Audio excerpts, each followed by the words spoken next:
For this week's video, I chose prompt C, which was, do I think Taylor would have faced this much backlash if she were dating another athlete in a different sport? To simply answer this, I think no, or probably not as much. Football and Travis Kelce are super popular right now, and they were super popular when Taylor and Travis first started dating. They were all over social media. I remember, especially being from Cincinnati, like it was just a big thing. Like, oh, there's these football players and they're trending, and they went to Cincinnati, and it was just a really big thing before she even entered the picture, and they had a podcast going. So I think a lot of people thought that it was just a big PR stunt. Like, oh, this guy is like really in the media, really doing well. Like, let's capitalize on this and make it a big spectacle relationship, and then have it end in a couple months. But then they both kind of gain attention and can benefit from the relationship. I think it also helped with Jason Kelce's wife, who was kind of appealing to women on TikTok and social media.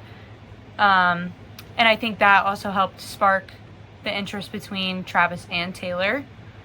It makes me think a lot of the Hunger Games, like when Snow was like, oh, convince me, like I need to be convinced of the relationship. Because I think a lot of the Swifties and a lot of people in general had a hard time believing the relationship, and they wanted to be convinced that it was a real love story and that it wasn't just a PR stunt to make money or to capitalize on something. And everyone really kind of likes an underdog story, so I think a lot of people like when big celebrities start dating people that aren't so much in the media or just are normal, like normal people. And I think football has a stereotype of being a man's game and being really like manly, just like that kind of a stereotype. And I think a lot of men like being in that stereotype. I don't think they feel like that's a bad thing. And I think that they didn't like Taylor entering into their sport because they didn't want it to be seen as soft, and they didn't want it to be like a trending thing on TikTok where it's only focused on Taylor. Like, I think they wanted, if it were going to be trending on TikTok, they wanted like, oh, these are the big tough hits that happen, and not so much of just, oh, there's a pop star sitting in the stands.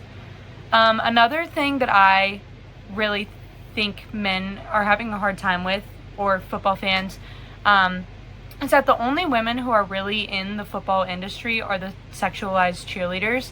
And I think men wanted to keep it that way, or some men, especially the ones that like being in the manly stereotype. I'm not saying that women can't like the sport, but the only people that you really see on TV are the cheerleaders. And this goes beyond the NFL or football. You see this in the NBA or college football. I think her also not taking the sport seriously, like men or football fans probably wanted her to, kind of rubbed them the wrong way. She's seen drinking up in the stands and laughing and talking to her friends and not being like totally tuned in to the game. And I don't think men wanted that side to be showcased as much. On the other hand, I have seen dads saying that they love that she is at the games. It gives them a reason to bond with their daughters or just any of their children. It's definitely a talking point and a connection between families that I have seen. And I don't fully understand why people don't like her at the games. It has brought so much attention. It's opened up an audience. It's brought women in, younger girls in, probably just children in general, which in turn will eventually help the longevity of the sport. And if you want to keep watching your games, like cheering on your favorite team, you want your sport to have longevity. So I don't understand why people are opposed to this. Honestly, I do think that she would have been probably more accepted into another sports fan base. I think sports like football and soccer are a little protective and defensive of their teams and the image that they share to the world. And they did not like what Taylor Swift was doing to their sport. I think they saw her on social media and media in general, and she was getting the attention and not their sport, and became jealous of that.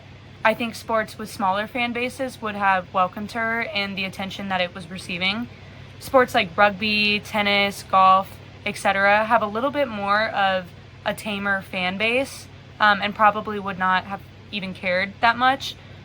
Those sports, in my opinion and what I have observed, also have famous celebrities like dating athletes that are playing those sports. So I don't think it would have been as much of a culture shock to the fans of those sports. When I was thinking of this and talking about this, I thought of one time when I went down to West Virginia when Cincinnati was playing at West Virginia. And so we all were wearing our Cincinnati stuff, and people were throwing food at us and yelling at us. And it was honestly a little scary, like walking back home to our car and just getting up into the stands. So I think that's what I mean by those fans not being tame. Like, they're very vocal about their dislike for something. In the Dotson article that spoke about the NFL commissioner, Roger Goodell, he said that having Taylor at the games create buzz and brings in new fans, and I'm not sure why anyone would oppose new fans and buzz being around your sport. The cover photo of that article is also what I was talking about earlier.